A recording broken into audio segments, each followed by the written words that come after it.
Bonjour à tous nos participants. Bienvenue sur ce nouveau webinaire Newstank RH avec nos partenaires Indeed et Glassdoor. Alors, c'est un double événement aujourd'hui puisque nous allons vous présenter une étude en avant-première sur les thèmes des 5 tendances phares pour l'emploi. Et c'est un autre événement parce que c'est une première collaboration entre Indeed et Glassdoor sur une étude commune. Et donc, naturellement, on vous apportera des précisions sur la méthodologie.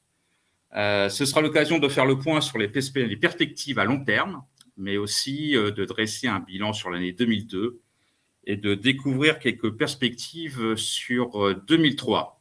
Alors, pour ce webinaire, nous sommes accompagnés par un duo d'experts qui va nous faire découvrir les principaux enseignements. Nous avons d'abord Alexandre Jude. Bonjour Alexandre, qui est économiste au sein du Higher League de Indeed. Et nous avons aussi Eric Ra. Bonjour Eric. Bonjour à tous. Qui est Head of Talent Intelligence, stratégiste chez Indeed France.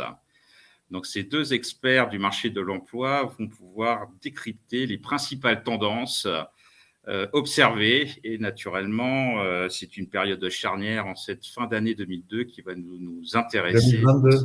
Philippe, 2022. 2022, j'ai déjà dit 2002, décidément, à chaque webinaire, je fais cette erreur. On parle bien de 2022, 20 ans plus tard. Et donc, on verra avec un grand intérêt quelles seront les perspectives pour 2023. Je serai en charge d'animer ce webinaire. Je suis Philippe Guerrier, je suis rédacteur en chef de RH Matin. Ce que je vous propose, c'est de vous présenter les différentes séquences qui vont rythmer ce webinaire. Alors, je vais laisser un peu de suspense pour ne pas tout dévoiler dès le démarrage sur cette étude, mais la première partie, on va donner naturellement la synthèse des 5 principales tendances. Et après, sur la partie cœur de ce webinaire, on se concentrera sur la manière de décortiquer les principales tendances. Et je laisserai la parole à Eric et à Alexandre pour vous donner plusieurs éléments sur le sujet. On va préciser également qu'on va essayer de faire cette présentation de manière synthétique pour se laisser une petite séance de questions-réponses à la fin de ce webinaire, afin que tous les participants qui assistent en live à ce webinaire puissent poser les questions qui leur vient à l'esprit, et on prendra le temps naturellement de répondre en priorité aux questions qui seront posées. Dernière petite précision pour les participants de ce webinaire, la session intégrale sera disponible sur la chaîne YouTube de RH Matin et via RH Matin également. Et d'ailleurs, pour être tout à fait complet sur les éléments qui seront disponibles, nous allons vous fournir sur l'espace du chat également un lien vers l'étude qui sera présentée. Et si vous souhaitez également disposer de la présentation de ce webinaire, n'hésitez pas à nous laisser votre adresse email. Nous vous renverrons les éléments sans problème. Je vous propose de rentrer dans le vif du sujet avec ce rapport, Hiring and Workplace Trends. Donc, c'est une production Indeed et Glassdoor. Est-ce que l'un d'entre vous peut nous apporter des précisions sur le contexte de cette étude et sur la méthodologie ? Oui, je peux le faire rapidement. Donc, c'est vraiment une première, ce rapport, puisque pour la première fois, les économistes d'Indeed et de Glassdoor se sont mis ensemble pour partager leurs données. Donc, vous avez d'un côté les données Indeed, donc, qui font la synthèse un peu entre les volumes d'offres qu'on observe sur nos principaux marchés et le comportement des candidats avec les recherches, avec les clics. D'une part, donc ça c'est la partie Indeed pour l'essentiel, et d'autre part, les données Glassdoor. Donc Glassdoor, c'est tout simplement un site, une plateforme qui permet aux salariés d'évaluer leurs entreprises, de laisser des évaluations. Et donc on peut mesurer assez finement l'évolution d'un certain nombre de sentiments de la part des salariés sur plein de sujets, le télétravail, le bien-être au travail, la flexibilité, et ainsi de suite. Donc, on a pu suivre toutes ces données-là. Donc, les données Indeed sont probablement un peu plus quantitatives, les données Glassdoor plus qualitatives. Ça nous aide à mesurer un peu l'évolution du sentiment et le changement de perception après la pandémie. Et on a synthétisé ça dans un rapport où on rattache donc tous ces éléments aux grandes tendances qui vont impacter le marché du travail dans les années à venir. Alors, Alexandre, quelles sont l'importance, le poids des données que vous avez collectées en France par rapport à l'étude globale?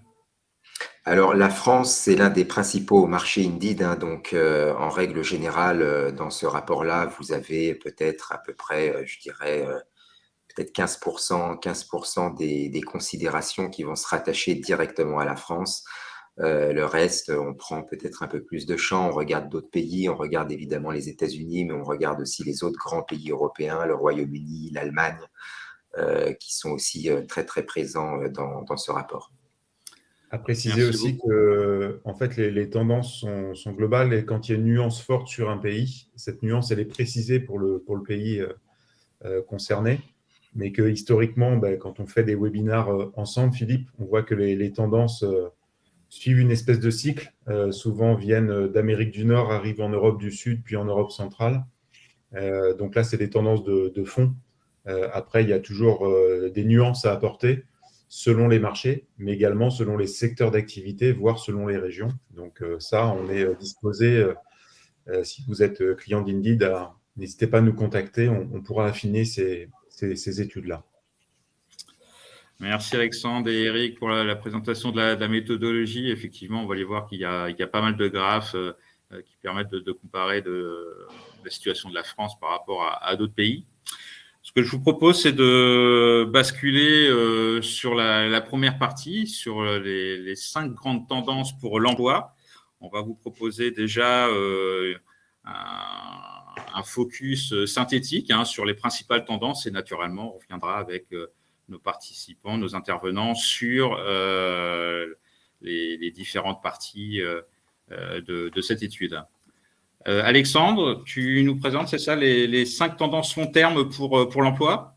Oui, alors la première, c'est les pénuries de main-d'œuvre qui, d'après nous, vont perdurer malgré le ralentissement économique qui est devant nous. Essentiellement parce qu'on a des tendances de long terme, des tendances assez structurelles du côté de la démographie et en particulier du vieillissement de la population qui fait qu'à un moment donné, la population active va avoir une croissance qui va ralentir, puis à un moment donné se contracter. Donc ça, c'est le premier point assez important à garder en tête. Ça va arriver assez vite puisque dans les 10-15 prochaines années, on pense que la population active dans les principaux pays de l'OCDE et en particulier en Europe de l'Ouest va commencer à se contracter. Donc, la main-d'œuvre va devenir de plus en plus rare et le capital humain pour les entreprises sera un véritable actif stratégique. Donc, ça, c'est le premier fait à garder en tête. La deuxième grande tendance concerne le télétravail, qui est souvent un point un peu litigieux entre les employeurs et les candidats. Nous, on pense aussi que le télétravail va perdurer.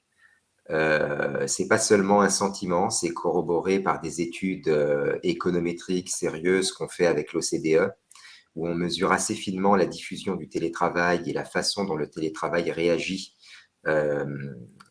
aux différentes évolutions et en contexte sur le marché du travail, en particulier, par exemple, la levée des restrictions à la mobilité. Donc ça, on pourra approfondir dans la suite de la présentation. La troisième grande tendance, ce sont l'évolution des salaires et la rémunération. Vous savez qu'on est entré dans probablement un cycle inflationniste. Donc forcément, il y a une problématique de pouvoir d'achat qui se pose pour les salariés. Et donc, il va y avoir une pression sur les trimestres qui viennent du côté des salariés, des syndicats, pour qu'il y ait des revalorisations de salaire. Donc, la troisième tendance, c'est qu'il faut être très, très attentif donc, sur cet aspect monétaire et sur cet aspect de rémunération. Le quatrième aspect, c'est que même pour les entreprises, on va dire, qui n'ont pas vraiment de levier pour augmenter les salaires, il y a probablement des marges de manœuvre du côté du bien-être au travail qui devient de plus en plus essentiel pour les salariés et pour les candidats. C'est aussi probablement quelque chose qui a été accéléré par la crise. C'est quelque chose qu'on mesurait déjà avant, notamment parmi les jeunes, les jeunes générations qui rentrent sur le marché du travail.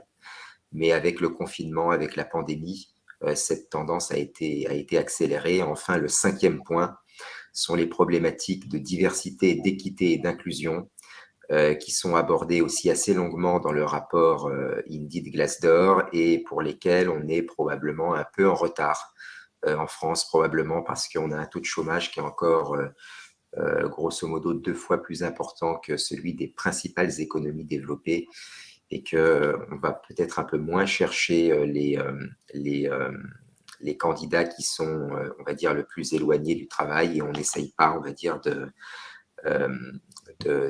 faire trop d'efforts sur ces problématiques de diversité, d'équité et d'inclusion. Mais à un moment donné, pour le bon fonctionnement du marché du travail et aussi pour des questions, on va dire, d'équité et de justice sociale, il faudra vraiment que le monde des RH et le système français au global se penche sur ce sujet-là. Donc voilà ce qu'on pouvait dire sur ces 5 tendances résumées de façon très rapide. Ouais, effectivement, 5 grandes tendances et donc naturellement on va revenir sur ces sujets-là tout au long du webinaire, la pénurie de main-d'œuvre, le télétravail, les attentes des employés avec l'importance qui perdure de la rémunération et des avantages. Et deux nouvelles tendances qui se développent sur le bien-être au travail et naturellement la dimension de diversité, d'équité et d'inclusion que l'on retrouve généralement dans des politiques de type RSE. Merci Alexandre pour… Oui, Eric ? Non, mais parce qu'il y a des questions dans le chat à préciser qu'on va y répondre. Voilà, oui, je vois bien effectivement qu'il y a déjà quelques interrogations. On va revenir précisément bloc par bloc sur l'ensemble des éléments et naturellement, si vous avez des précisions à demander, on reviendra sur ces sujets-là partie par partie. Alexandre, je te propose de revenir sur la première tendance, la pénurie de main-d'œuvre. Dans quelle mesure, effectivement, le pouvoir va rester encore dans les mains des candidats et des employés? Oui, alors déjà un graphique assez simple qui montre l'évolution de la population active et les projections jusqu'en 2070. Donc c'est tiré d'un document de l'INSEE. Donc les projections démographiques, elles sont souvent à prendre avec des pincettes. Après, elles sont considérées comme assez stables. Donc là, sur ce graphe, par exemple, les projections, tous les chiffres qui sont, on va dire, entre 2020 et 2030-2040 peuvent être considérés comme relativement fiables. Vous voyez que la population active, elle va stagner en France, grosso modo, entre 2025 et 2040. À partir de 2040, elle devrait diminuer. Donc ça, c'est un peu le cadre global. Le niveau de tension qu'on connaît actuellement, il est dû évidemment à la vigueur de l'économie et à la vigueur du marché du travail parce qu'il y a eu énormément de plans de relance qui ont stimulé l'activité pour essayer de contrer les effets de la pandémie. Donc ça, c'est une partie de la pénurie de main-d'œuvre, mais il y a une autre partie de la pénurie de main-d'œuvre qui est beaucoup plus structurelle, qui concerne des emplois et des postes qui étaient déjà difficiles à pourvoir déjà avant la crise. Donc je pense à un certain nombre de métiers dans le nettoyage, l'assainissement, le transport, la logistique, le commerce de détail, parfois les services à la personne. Donc là, on est vraiment sur des problématiques de pénurie de main-d'œuvre qui sont structurelles et qui dépendent pas vraiment du niveau de chômage qui historiquement part en France à 7,3%, alors qu'on a on est probablement assez proche du niveau de chômage structurel français, c'est-à-dire le niveau de chômage en dessous duquel on peut assez difficilement descendre. Donc, le premier fait vraiment à garder en tête, c'est que les pénuries de main-d'œuvre qui sont dues à des facteurs structurels vont perdurer. Et donc, à partir de 2040, effectivement, on voit un espèce de plateau qui s'installe, ou voire un déclin de la population active. Du coup, Le plateau commence en 2020, c'est-à-dire qu'on est déjà dans le plateau. Je dis souvent pour les gens de notre génération, c'est des années qu'on nous parle de la future inversion de la pyramide des âges. C'est déjà le cas quand on voit les graphiques de pyramide des âges. C'est plus une pyramide. Aujourd'hui, c'est une espèce de bouteille d'orangina qui commence à s'inverser. Donc, ce que dit Alexandre, c'est que cette tendance, elle s'inscrit dans le temps, à moins de faire aujourd'hui des enfants qui ont déjà 18 ans, ce qui est mécaniquement impossible. Donc, ce qui veut dire qu'en effet, si croissance il n'y a pas plus de main-d'œuvre, et on le voit déjà aujourd'hui sur le marché de l'emploi, il y a plus d'offres que de candidats. Donc, ça veut dire que les tensions qu'on vit aujourd'hui, même avec une croissance à zéro, vont s'accroître dans les mois, dans les années qui viennent. Oui, pour compléter, vous voyez là d'ailleurs sur le graphe qu'entre 90 et en gros 2015-2014, la courbe accélérait, la pente de la courbe était finalement assez importante. Donc, on a eu un afflux de personnes, une croissance de la population active assez continue sur les 20-30 dernières années. Et là, on commence à décélérer et on va continuer à en ressentir les effets sur le marché en termes de tension, justement, sur les années qui viennent. Donc, ça sera véritablement un autre contexte. Alors, justement, quelles sont les solutions que l'on va pouvoir mettre en avant pour endiguer ce phénomène, tenter d'endiguer ce phénomène? Alors, il y a trois grandes solutions, selon nous. La première, c'est le recours à l'immigration, qui permet évidemment de faire venir des personnes pour remplir les postes qui sont difficiles à pourvoir. Il y a évidemment un certain nombre de contraintes politiques à cette variable d'immigration. Donc, ça dépend du contexte politique, de notre capacité aussi à intégrer ces personnes-là sur le marché du travail, dans la société française. Donc ça, c'est potentiellement un frein à la solution migratoire. Mais bon, il y a une solution qui est de faire venir plus de personnes pour justement combler ces postes-là. La deuxième solution, c'est d'essayer d'aller chercher les personnes qui sont finalement assez en retrait du marché du travail, soit pour des raisons de disponibilité, soit pour des raisons de discrimination. Donc, on va regarder les catégories de personnes qui ont un taux d'emploi qui est plus faible que la moyenne. Donc, immédiatement, on va se tourner vers les femmes, vers les seniors, vers les personnes handicapées. Ces personnes-là sont en général des personnes qui rencontrent un certain nombre de discriminations sur le marché du travail, qui ont un taux d'emploi ou un taux d'activité qui est plus faible. Et donc, le fait de les attirer sur le marché du travail ou leur proposer plus d'opportunités est aussi une solution justement pour ralentir ce déclin de la population active et aussi pour peut-être desserrer un certain nombre de tensions sur certains postes. Donc, par exemple, il faut savoir que sur les seniors, en France, on a le taux d'emploi des seniors le plus faible d'Europe occidentale, voire même de l'OCDE, je crois. Donc, la problématique des seniors en France est vraiment, vraiment un gros sujet. C'est évidemment lié à l'âge de départ à la retraite. Vous voyez dans l'actualité que le gouvernement essaye encore de repousser l'âge de départ. Et quand on regarde sur une trentaine d'années, on se rend vite compte que tous les 4-5 ans, il y a une réforme des retraites en France qui vise notamment soit à repousser l'âge de départ, soit à augmenter la durée de cotisation. Donc, j'insiste sur ce point. On a sorti 2 études récentes, souligner ce qu'a dit Alexandre déjà sur hommes-femmes, notamment en termes de parité de salaire, d'évolution, d'investissement dans la formation. Le public des jeunes de moins de 25 ans et des seniors est en effet le public le plus touché, le plus discriminé à l'emploi en Europe, en France. Donc, on a un gros travail à faire là-dessus. Donc, il y a quand même un bassin et une ressource de candidats disponibles. Il faut savoir que les seniors d'aujourd'hui, tout dépend à quel âge on qualifie la seniorité, mais on aura de plus en plus de seniors juniors, c'est-à-dire des gens qui vont se reconvertir et qui ont aussi tout un tas de capacités et d'aptitudes. Dans cette étude, on démontre par exemple que le taux de turnover, que l'absentéisme, etc., des seniors est beaucoup moins important que sur des publics plus jeunes. Donc, c'est important d'avoir une diversité de profils et de miser sur les seniors, puisque quand on a 45 ans, par exemple, il nous reste 20 ans à travailler. Donc, c'est quand même pas négligeable. On n'a fait que la moitié de notre carrière professionnelle.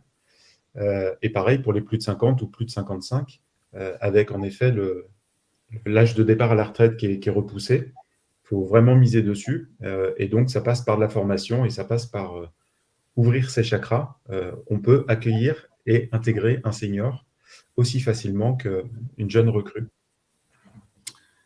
Oui, deux petits commentaires sur la partie immigration. Juste pour signaler que la population mondiale continue d'augmenter en attendant. En 2050, on atteindra les 10 milliards d'habitants. En l'état actuel, on vient de dépasser le seuil des 8 milliards. Donc, naturellement, c'est un vivier au potentiel pour l'immigration. Et sur la partie des technologies, en fait, dans quelle mesure ça va impacter finalement la population active, parce qu'on peut imaginer que la robotisation et l'automatisation va avoir un impact sur la population active. Oui, alors peut-être pas directement sur la population active, mais sur, on va dire, c'est une des solutions justement pour pallier la diminution de la population active. Il y a finalement pas mal d'emplois qui peuvent être automatisés. Alors, quand on regarde les études, le pourcentage y varie en fonction des méthodologies, mais en général, on est entre 30-40% des postes qui sont totalement ou partiellement automatisables. Quand, par exemple, on pense au métier d'agent d'entretien, qui est un métier qui est à la fois difficile à pourvoir et un métier pour lequel on aura de forts besoins dans les 10 ans qui viennent. Il y a toute une catégorie de postes au sein de ces métiers-là qui sont assez facilement automatisables. Je pense par exemple aux agents d'entretien dans les usines, dans les bureaux, dans un environnement où on connaît le plan et où l'environnement physique ne bouge pas. C'est un peu plus compliqué, par exemple, quand vous voulez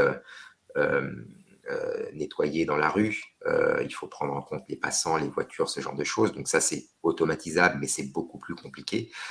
Tout ça pour dire qu'il y a probablement un certain nombre de métiers qui actuellement sont difficiles à pourvoir, pour lesquels il existe des solutions d'automatisation.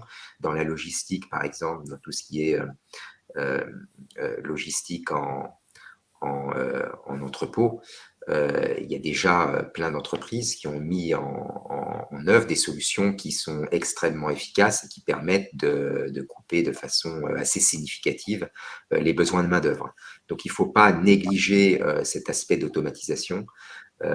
Encore une fois, malheureusement, en France, on est un peu en retard là-dessus. Quand on regarde les chiffres de la Fédération internationale de la robotique, on se rend compte que sur un certain nombre de postes, en particulier les robots industriels, par exemple, l'industrie française est beaucoup moins automatisée que ses voisins, y compris les pays qui ont une industrie qui finalement est peut-être pas comparable à l'industrie allemande. Hein. Quand on regarde par exemple les Espagnols sont plus robotisés que nous sur l'industrie.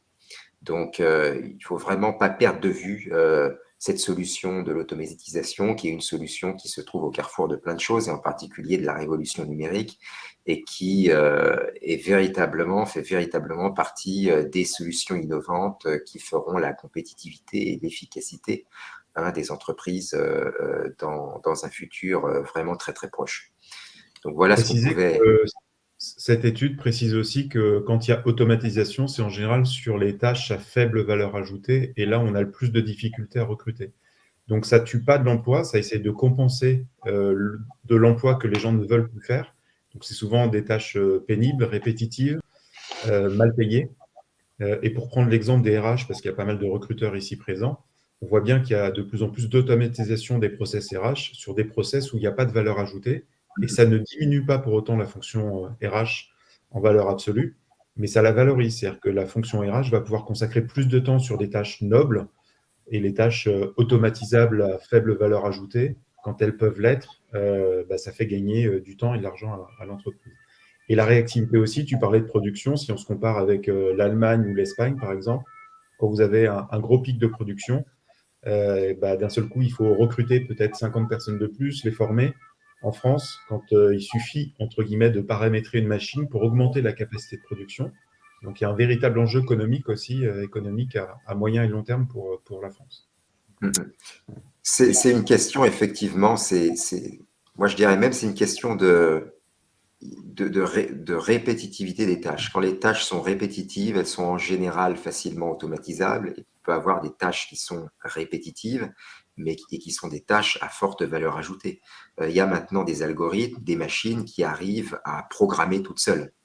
Donc, elles font le travail d'un développeur informatique. Donc, c'est vraiment pour certaines d'entre elles, des tâches avec une valeur ajoutée. Après, je suis d'accord avec Eric, la plupart des solutions d'automatisation qui existent là maintenant concernent effectivement plutôt on va dire des tâches, on va dire peu qualifiées. Et sur le bilan global en emploi de l'automatisation, ça détruit un certain nombre d'emplois, mais ça en crée de nouveaux, des emplois qualifiés, des emplois d'ingénieurs, des emplois de data scientists, de techniciens qualifiés, mais aussi des emplois peut-être un peu moins qualifiés pour régler les machines, voilà, ce genre de choses, pour intervenir sur la maintenance et l'entretien. Avec des nouveaux métiers, effectivement, qu'on ne connaît pas encore, mais qui vont apparaître au fur et à mesure avec le développement de la robotisation et des technologies.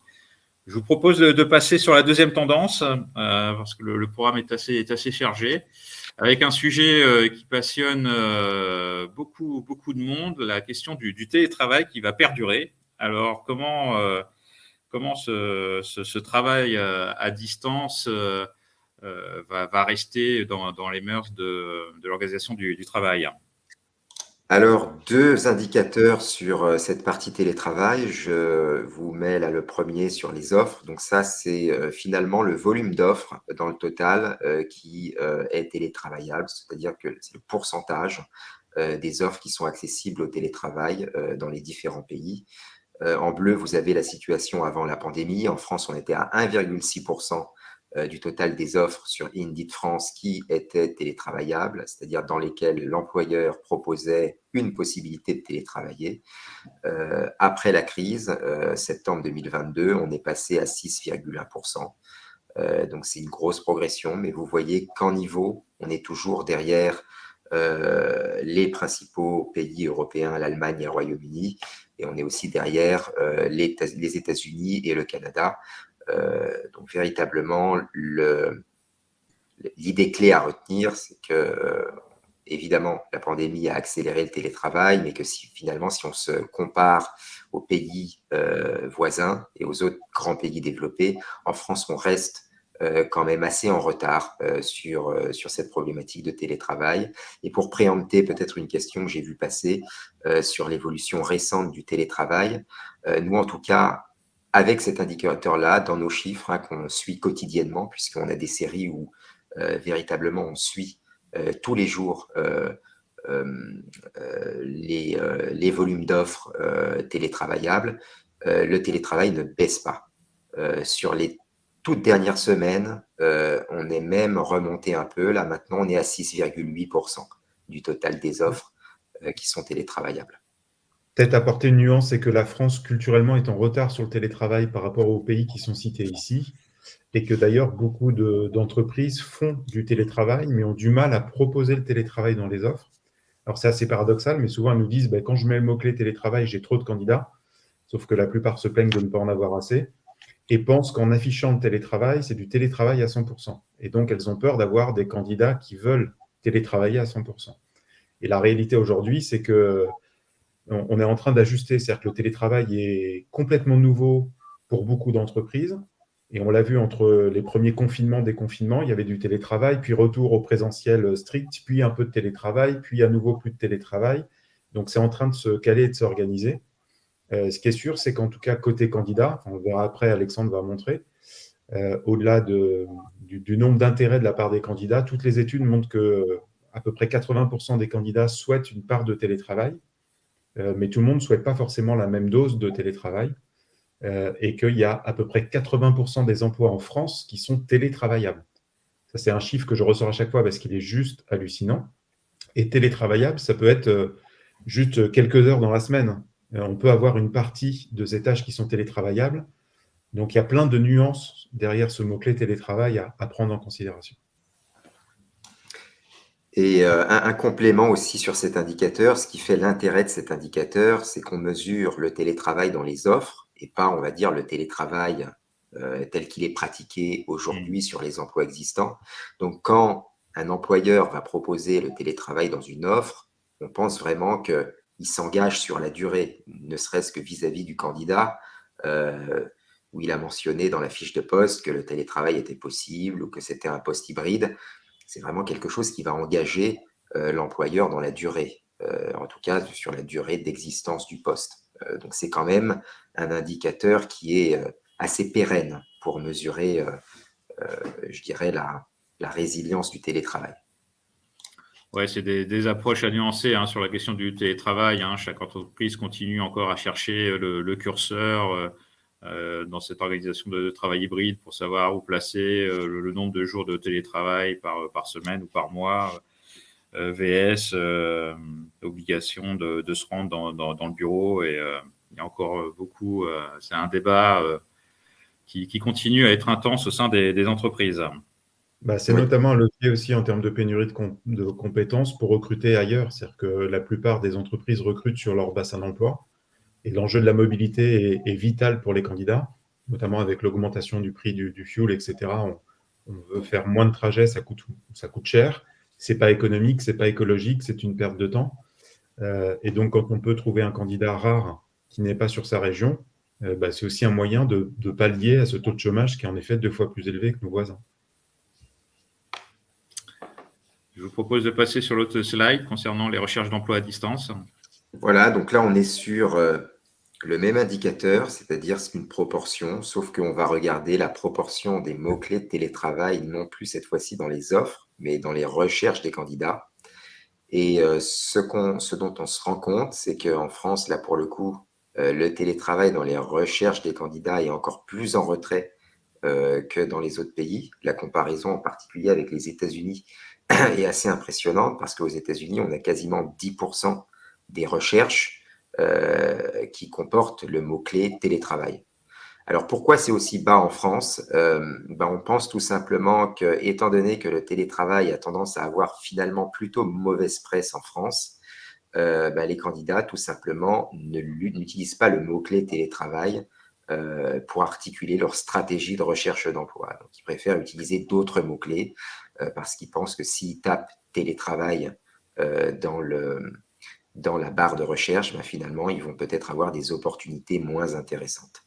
Donc, cet aspect candidat est aussi assez important parce qu'il est relié à tout ce qu'on lit par rapport au télétravail. Ça impacte évidemment le comportement des candidats et finalement, ça donne moins de flexibilité à la fois aux candidats et aux recruteurs parce qu'il pourrait très bien y avoir des postes qui sont télétravaillables, des candidats qui ont envie de télétravailler, mais finalement, cette voie ne sera pas explorée ni par les employeurs, ni par les candidats. Et du coup, c'est des opportunités de matching qui disparaissent. Oui, c'est effectivement, on voit les différences de grandeur par pays.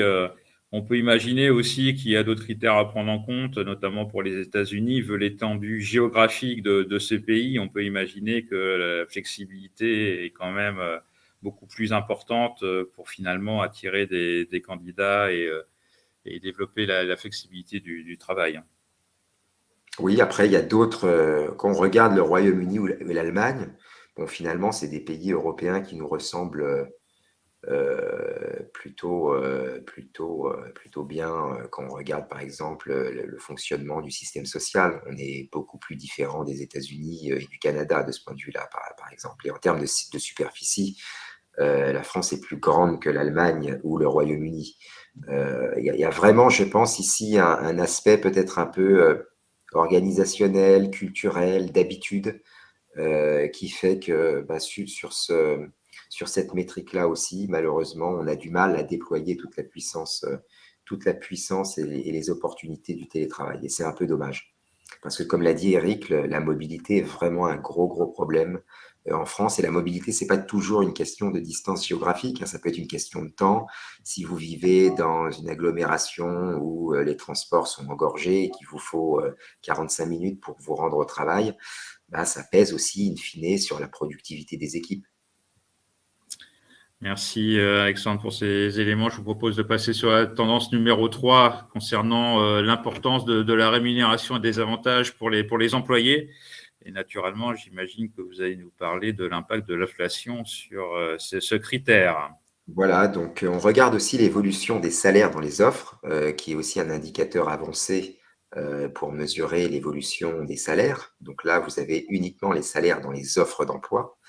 Et c'est une moyenne sur 3 mois. Donc là, vous avez la croissance sur 1 an. Donc si on regarde le dernier point, en France, on est à peu près à 5%. C'est à peu près la même chose dans les autres grands pays européens qui sont représentés ici. Il y a évidemment une accélération assez forte à partir de 2021 sous l'effet de ces pénuries de main-d'œuvre consécutives au plan de relance, à la baisse du chômage. Donc, on est passé définitivement dans un marché où c'était plutôt les candidats qui ont le dessus dans le rapport de force. Pour autant, ces évolutions de salaire restent quand même inférieures à l'inflation, qui en France était de 6,2% sur 1 an en octobre 2022. Donc ça veut dire tout simplement qu'en moyenne, globalement, il y aura peut-être à la clé dans les trimestres qui viennent une petite perte de pouvoir d'achat pour les salariés. Et à cet égard, il est assez important de garder à l'esprit que les personnes qui vont être le plus impactées par cette inflation sont en règle générale les gens qui ont des salaires les plus faibles, donc en général des salaires qui sont proches du SMIC, puisque tout simplement la part des dépenses essentielles dans leur budget est beaucoup plus importante que pour les personnes qui sont les plus qualifiées. Donc il y aura probablement une pression donc, sur ces bas salaires, ne serait-ce que parce que le SMIC aussi sera revalorisé, parce qu'il est plus ou moins indexé sur l'inflation. Donc ça va exercer une pression sur le bas de la pyramide des salaires qui va probablement remonter. J'insiste sur la transparence des salaires, qui est un combat d'Indeed et un combat que moi, perso, je mène depuis 5 ans. Afficher une fourchette de rémunération dans les offres. Ça évite les biais, justement, quand on postule, qu'on soit jeune, senior, homme, femme, on postule pour un job qui est payé en conséquence. On a souvent, comme retour de la part des entreprises, une peur de transparence parce qu'ils pensent que les rémunérations proposées sont inférieures au marché. Vous avez sur Indeed 3 onglets, pour vous le rappeler. Le premier, c'est la page d'accueil où vous cherchez un job. Le deuxième, c'est tout ce qui concerne la marque employeur, donc les avis sur les entreprises. Et le troisième, c'est les salaires. Donc, vous pouvez taper le métier et la zone géographique et vous verrez quelle est la moyenne des salaires qui existent et vous verrez comment vous situez. Et un autre chiffre que je ressors à chaque fois, mais une offre d'emploi qui ne propose pas d'éléments de rémunération perd 80% de clics. Donc, vous perdez 8 candidats sur 10 qui ne vont même pas lire votre offre d'emploi. Donc, quel que soit le métier, c'est vraiment un critère indispensable pour que les candidats se projettent. Et de toute façon, c'est un sujet qui va être discuté lors des entretiens. Donc, c'est aussi un gain de temps et ça permet d'améliorer la qualité des candidats parce que les candidats postulent davantage en connaissance de cause. Et c'est un sujet qui va encore être débattu courant 2003, cette question entre le pouvoir d'achat et l'inflation. 23, Philippe. Oui, 2023, décidément, j'ai des problèmes avec les années. Mais c'est vrai que tout dépendra de l'évolution de l'inflation sur 2023. En tout cas, c'est un énorme sujet dans le domaine politique, en tout cas. Exactement. Et si on essaye un peu de faire la part des choses, de comprendre un peu où les salaires augmentent, on se rend compte que donc si vous regardez sur le cadran supérieur gauche sur ce petit tableau, où on regarde à la fois les les métiers qui ont connu des hausses de salaire et aussi des hausses de taux de clics par annonce, on se rend compte qu'il y a beaucoup de métiers sous tension, la restauration, la puériculture, les soins infirmiers, le stockage entreposage, le transport routier. C'est aussi de façon intéressante des métiers qui ne sont pas télétravaillables, donc où les employeurs finalement n'ont pas vraiment d'alternative. Pour attirer les gens, il faut qu'ils augmentent les salaires. Ils ne peuvent pas proposer d'autres bénéfices, ils ne peuvent pas proposer le télétravail. Et finalement, l'augmentation de salaire, alors on ne sait pas trop, encore une fois, quel est le lien de cause à effet ici, mais ce qu'on peut constater, c'est que sur ces métiers-là où les salaires ont fortement augmenté, le taux de clics par annonce augmentait aussi. À l'inverse, quand on regarde les métiers qui ont de faibles hausses de salaire, on va rester sur ce slide pour l'instant, les faibles hausses de salaire et une attractivité en baisse, on se rend compte qu'il y a finalement plutôt des métiers télétravaillables, donc les services clients, les ressources humaines, l'immobilier, la comptabilité. Et c'est finalement des métiers qui sont peut-être un peu plus qualifiés que les métiers dont on a discuté tout à l'heure. Donc, c'est ainsi un phénomène qu'on voit dans d'autres pays. Les hausses d'emploi ont plutôt tendance, dans le sillage de la pandémie, à concerner ces professions finalement dites essentielles pendant la crise. Voilà, soins infirmiers, transport logistique. Donc, on assiste vraiment à une véritable revalorisation du salaire de ces métiers-là, en tout cas pour l'instant. Dans un marché tendu, cela dit, certains employeurs ont la possibilité de proposer d'autres avantages en dehors du télétravail. Donc, on en a identifié un certain nombre. Alors ça vient des évaluations Glassdoor. Donc, si on regarde par exemple la mention des collations et des repas gratuits, on voit qu'il y a un certain nombre de secteurs qui ont fait un effort aussi sur cet aspect-là, l'aérospatiale et la défense, finalement, qui est un métier un secteur qui paye plutôt bien, qui ne souffre pas trop sur la plupart des emplois, en tout cas de pénurie de main-d'œuvre. Ils ont quand même augmenté ces avantages-là. Il y a transport logistique aussi, fabrication et production industrielle. Il y a aussi d'autres possibilités comme la participation aux frais de transport qui sont en augmentation dans les métiers notamment de l'art et du divertissement. Ça peut vraiment contrebalancer le salaire. Si je prends l'exemple de l'hôtellerie-restauration, par exemple, pour les métiers saisonniers, on le voit chaque année, mais le fait de prendre en charge des frais de transport ou d'hébergement permet d'attirer des candidats. Donc, en fait, ça contrebalance le salaire, parce que si vous êtes payé au SMIC ou proche du SMIC et que vous devez vous loger, et que d'un seul coup, on vous dit, bah oui, le salaire, il est au SMIC, mais tu es logé, nourri, blanchi, ça change la donne. Donc, en fait, les candidats font ce calcul aussi. Donc, c'est important, une fois de plus, dans vos communications, de parler de la rémunération et de ce qu'il y a autour, parce que ça peut contrebalancer quand, à un moment donné, économiquement, on ne peut pas augmenter les salaires, certains salaires de certains postes de 10 ou 15%. Ça ne tient pas la route. Ça marche. Je vous propose de poursuivre la présentation de l'étude avec la tendance numéro 4 sur la question du bien-être au travail. Donc, c'est une tendance qui se développe autour de l'attractivité des entreprises. Quels sont les éléments que vous pouvez nous fournir sur ce sujet ? Alors, c'est un élément clé d'attractivité et dans le chat, il y avait une question sur la qualité de vie au travail et le bien-être au travail.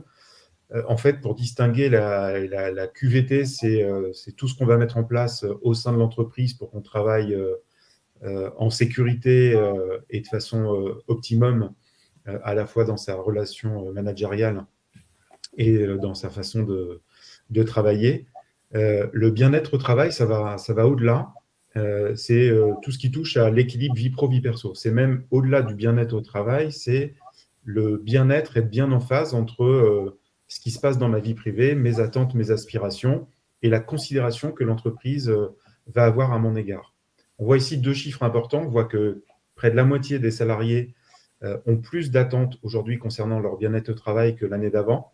Donc, c'est un critère qui est en forte hausse. Et 86% affirment que la façon dont elles se sentent au travail va influencer également leur bien-être dans la vie perso. C'est pour ça que je parlais de cet équilibre vie pro, vie perso. Et on voit que les entreprises les plus performantes, d'ailleurs, commencent à faire du micro-management. C'est ce qu'attendent les collaborateurs d'aujourd'hui. Vous êtes manager d'une équipe de 15 commerciaux, par exemple. L'objectif, c'est de manager chaque personne de façon différente parce que chacun va avoir un âge différent, va avoir des attentes différentes, va avoir des problèmes perso différents, sont trop rentrés dans la sphère personnelle.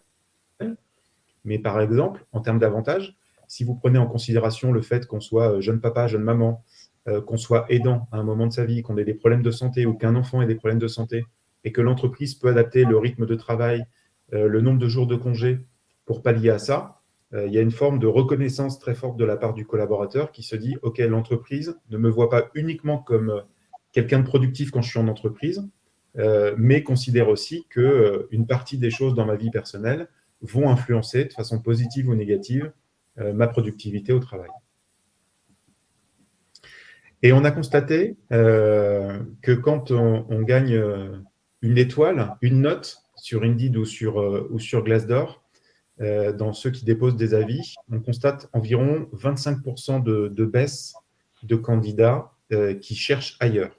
Donc, en gros, quand vous êtes dans l'entreprise A, vous laissez un avis sur Indeed ou sur Glassdoor, en fonction de la qualité de la note, de la hauteur de la note, plus la note est élevée, plus on voit que le turnover de ces personnes diminue, le souhait de départ de ces personnes diminue. Donc, il y a bien un lien de cause à effet entre je note correctement une entreprise, je suis bien dans cette entreprise, ce qui paraît logique, hein, mais en tout cas, on a les chiffres qui le prouvent, moins j'ai envie de partir. Et donc, c'est ce qu'on voit à travers ce graphique-là. Donc, en gros, plus vous allez à droite, plus la note est élevée. On va de 0 à 5. Et vous avez le taux de départ de démission qui passe de 5 à 2,5, donc qui est même divisé par 2 sur certains critères. Donc, vous avez ici la France comparée aux autres pays. Et sur la France, c'est là où c'est le plus flagrant. Plus la note est élevée, plus le taux de départ est faible. On a scindé cette note aussi, parce que quand vous laissez un avis sur Indeed ou sur Glassdoor, vous ne laissez pas uniquement une note globale. On vous demande de hiérarchiser la note, et donc vous allez renseigner et noter tout un tas de critères, comme ici les opportunités de carrière et de développement, la culture et les valeurs de l'entreprise, la diversité et l'inclusion, dont on parlait tout à l'heure en préambule, tout ce qui concerne les avantages, les relations managériales. Et là aussi, plus la note est élevée sur chacun de ces items, plus le taux de départ est à la baisse. Donc, on voit bien que vous pouvez jouer sur déjà différents leviers au sein de votre entreprise et pas uniquement chercher la perception globale. Mais sachez que sur chacun de ces items, on se retrouve à peu près dans la même proportion en termes d'effet derrière pour la rétention, la fidélisation de vos talents. On va aborder la 5e grande tendance de l'étude Indeed Glassdoor, la dimension, la diversité, équité et inclusion. Alors, ça fait un peu le pendant avec le bien-être au travail, c'est-à-dire que ce dont on se rend compte, et là aussi, ça vient à la base principalement des États-Unis, c'est que les gens veulent être reconnus dans l'entreprise en tant qu'individu et se sentir bien en tant qu'individu. Donc, en fonction de son âge, de son origine ethnique, etc., on veut se sentir dans l'entreprise reconnu à part entière et donc pas rentrer dans le moule de l'entreprise et pas se sentir à l'écart non plus. On voit ici que si on fait un focus sur les jeunes générations, donc les 18-34 sont vraiment en quête de diversité et d'inclusion. À la fois, 72% d'entre eux disent que leur manager n'encourage pas d'initiative de diversité et d'inclusion, ça va les inciter à quitter l'entreprise. 67% disent que la parité homme-femme est également un vrai sujet. Et 65% disent que le manque de diversité d'origine au sein de la direction, donc aussi la représentativité de l'équipe dirigeante, est un frein. Et ensuite, vous avez les mêmes chiffres par tranche d'âge. Donc, on voit que c'est important pour toutes les tranches d'âge, mais plus on va chez les jeunes, plus c'est important. Et donc, vos ressources actuelles ou de demain qui arrivent sur le marché de l'emploi considèrent que c'est vraiment un élément clé pour rester, pour rentrer ou pour quitter une entreprise si ce n'est pas représentatif. Ouais, c'est des sujets importants sur fond développement de politique RSE par les entreprises, par les plus grandes au départ, mais ça a tendance quand même à s'étendre aussi au niveau des PME. Et naturellement, c'est une question aussi de marque employeur. Naturellement, c'est une question de diversité et d'inclusion. Absolument. On revient à la transparence, à l'équité que recherchent les candidats d'aujourd'hui. Je parlais des seniors tout à l'heure. Si vous rentrez dans une entreprise et que vous êtes le seul senior, même si vous êtes bien accueilli, vous vous sentez un peu seul. Si vous voyez qu'il y a autant de jeunes, de seniors, de mix, d'hommes, de femmes, etc., mécaniquement, vous vous sentez beaucoup plus à l'aise. C'est valable dans la société au sens large et c'est valable dans les entreprises aussi au sens particulier. Merci Eric et Alexandre pour l'ensemble de ces éléments. Vous avez promis une petite session de fin de webinaire de questions-réponses. On va y arriver. On a une dizaine de minutes pour partager les questions avec vous. J'en ai une sur les avantages, sur les dimensions de repas et transport. Est-ce que ce sont les seuls avantages mobilisables? Est-ce que finalement, quelque part, les services RH ne manquent pas un peu de créativité sur le thème des avantages? Je citais tout à l'heure l'exemple des congés spéciaux, par exemple, qui est de plus en plus recherché par les candidats et qui commence à se développer dans les entreprises. Donc ça peut être un avantage particulier. Certaines entreprises, comme Indeed, par exemple, viennent de mettre en place le même congé pour les papas que pour les mamans. On l'a même allongé à 26 semaines, ce qui est considérable. Donc ça peut être un avantage majeur. C'est sûr que l'avantage autour du baby-foot ou des boissons gratuites est un peu limité. Enfin, ce n'est pas forcément ça qui va faire venir un candidat. Il faut plutôt regarder ce qui va les toucher dans leur vie perso. Donc souvent, ça touche à la santé, à la famille. Ça, ce sont des types d'avantages qui font vraiment la différence aujourd'hui. Alors, il y avait une interrogation sur la participation des frais au transport. Ce n'est pas obligatoire. Si, c'est obligatoire, effectivement.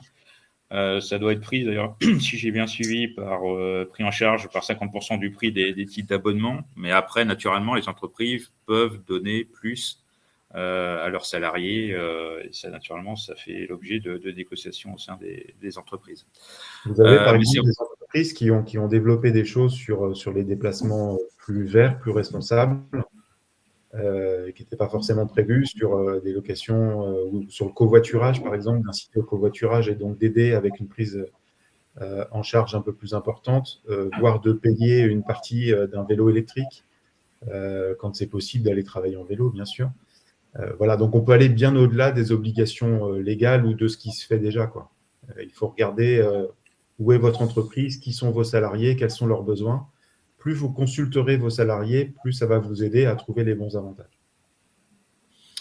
J'ai d'autres questions, d'autres commentaires sur la dimension de la transparence des salaires. Je note notamment un commentaire: le danger de la transparence, c'est les tensions en interne s'il est trop haut et trop peu d'attractivité s'il est trop bas. Eric, ça te provoque? Oui, alors il y a la transparence des salaires à l'externe et il y a la transparence des salaires à l'interne. Donc, c'est deux débats différents. Il y a des entreprises qui pratiquent la transparence des salaires en interne. Donc là, c'est très touchy. Et j'ai regardé un webinaire hier, d'ailleurs, où il y avait des témoignages d'entreprises qui étaient passées par là. Donc ça, c'est compliqué culturellement. Pareil, on a toujours été éduqués comme ça. Donc, c'est vrai que ce n'est pas simple et que c'est un long chemin. Par contre, la transparence vis-à-vis des candidats, une fois de plus, vous allez bien parler de rémunération à un moment donné avec le candidat. Donc, il faut en parler. À vous de déterminer la fourchette la plus raisonnable possible. Et une fois de plus, pas une fourche, une fourchette pour que le candidat puisse se projeter. Et puis qu'ensuite, il y ait une part à la négo possible et que le candidat de l'interne puisse se dire, cette fourchette, elle correspond aussi à ce que j'ai aujourd'hui. Voilà. Et donc, vous pouvez garder une certaine confidentialité en interne et avoir une certaine transparence à l'externe. Il nous reste encore quelques minutes. Je crois qu'on a évacué le stock de questions qui est passé par l'espace chat. Alors, il y a Adrien qui avait mis dans le chat pas senior à 45 ans. Je confirme qu'à 45 ans, on n'est pas senior, que l'âge de la seniorité, il y a plein de définitions différentes d'ailleurs, mais il n'y en a pas une officielle. Mais d'après des sondages qu'on a fait récemment, tourne aux alentours de 55 ans. définie soit par les recruteurs, les dirigeants, soit par les collaborateurs eux-mêmes. Donc la seniorité est plutôt à 55 ans. Et dans beaucoup d'entreprises, on est considéré parfois comme senior à 45, dans certaines à 35 ans. Donc vous voyez, la définition, elle est quand même très, très large. Très large. Et si On vous peut être avez jeune, vieux et vieux jeune. Et si vous avez des adolescents chez vous, ne faites pas ce test en demandant à partir de quel âge on est senior, parce que les réponses sont assez terrifiantes. C'est désagréable. Une dernière petite question peut-être, Eric et Alexandre. Finalement, on a vu les tendances globales, mais c'est vrai qu'on sort quand même d'une période avec la crise Covid-19. Là, est-ce qu'on a un peu de recul pour se dire, finalement, qu'est-ce qui a été transformé sur le marché de l'emploi sur les 2-3 dernières années? On se dit quand même maintenant, ça y est, on arrive dans un nouveau monde du marché de l'emploi. Ce qui est sûr, c'est que le Covid a été un formidable accélérateur. Je laisserai Alexandre conclure, mais l'intérêt de ces études, c'est qu'avant le Covid, déjà, on voyait des tendances profondes. On parlait du télétravail, c'était une tendance profonde. On voyait que les candidats recherchaient du télétravail et que les entreprises n'étaient pas prêtes à en offrir. Donc, mécaniquement, le Covid a accéléré tout ça. Les tensions sur les salaires, je rebondis aussi sur ce qu'a dit Alexandre tout à l'heure, c'est-à-dire qu'il y a un phénomène de rattrapage très fort sur les métiers les plus pénibles et les moins attractifs. Donc, il y a une forme de justice par rapport à ça. Par contre, ce qui change radicalement et pour les années qui viennent, c'est qu'en effet, les gens ne vont plus chercher juste un job et on va basculer de façon durable dans un marché candidat, mais le bon emploi, donc avec davantage de critères. Et parmi les critères indispensables, j'y reviens, c'est une entreprise qui m'offre un métier qui correspond à mes compétences, dans ma zone de mobilité géographique, parce que je ne veux pas perdre de temps et d'argent à passer trop de temps dans les transports, avec une juste rémunération et des perspectives. Et là, c'est ce qui va changer par rapport aux décennies d'avant, c'est qu'on va faire beaucoup plus de jobs dans des entreprises différentes, on travaille beaucoup plus pour un projet dans une entreprise que pour une entreprise, que pour une marque. Et donc, il va y avoir un développement très fort de la mobilité interne, externe, des formations, parce que les métiers changent, les entreprises évoluent, le marché évolue, et donc il faut que les collaborateurs s'adaptent aussi face à ça. Alexandre, tu veux rajouter quelque chose? Je suis d'accord avec tout ce qu'a dit Eric sur, peut-être pour revenir sur ce qu'a vraiment changé la pandémie. Bon, c'est des choses, on lit beaucoup de choses dans la presse sur le sujet, sur la perte de centralité du travail, sur le télétravail. Je pense qu'il y a quand même quelque chose de vraiment réel et de vraiment définitif là-dessous, en particulier quand on regarde le comportement des jeunes générations, mais pas seulement. Il y a plein de façons, plein d'angles pour essayer d'analyser le phénomène. Moi, celui que je trouve le plus parlant, c'est celui du contrôle du temps, finalement. Je pense que les salariés, les candidats, les actifs, en règle générale, se sont rendus compte pendant la pandémie qu'ils perdaient beaucoup de temps. Et je pense qu'ils essayent de reprendre le contrôle de leur temps par plus de flexibilité, éventuellement par le télétravail, pour essayer de finalement reprendre un peu plus de contrôle sur leur vie. Donc effectivement, le travail tel qu'il existait avant la pandémie, c'est-à-dire beaucoup de présentiel et peut-être un peu moins recherché après la pandémie. Est-ce que ça sera durable? On a plutôt tendance à penser que oui chez Indeed, mais c'est probablement l'avenir qui tranchera. Eric et Alexandre, une dernière petite question pour boucler ce webinaire en cette période de fin d'année et bientôt de période de fête de Noël et de premier de l'an. On va revenir naturellement sur les bonnes résolutions qu'on va adopter pour l'année prochaine. Alors si du côté des recruteurs, du recrutement, étant donné que tous les secteurs restent en tension, est-ce que vous auriez une résolution à donner aux recruteurs pour 2023 ? Une, c'est compliqué, il y en a beaucoup, mais soyez à l'écoute du marché pour vous adapter. Donc, et déjà, essayez d'être présent et visible là où sont les candidats et d'adapter le fond et la forme à ce que veulent voir vos candidats. Donc, arrêtez les offres d'emploi descriptives comme des fiches de poste et faites des offres d'emploi qui donnent envie avec notamment les tendances qu'on a citées. Donc, vous savez que c'est des choses qui vont faire la différence. Et puis, soyez orientés KPI et soyez héroïstes pour que le moindre investissement, que ce soit en temps ou en argent, vous rapporte quelque chose. L'objectif, une fois de plus, c'est de trouver les bons candidats. Donc, c'est facile à dire, c'est pas facile à faire, j'en ai conscience.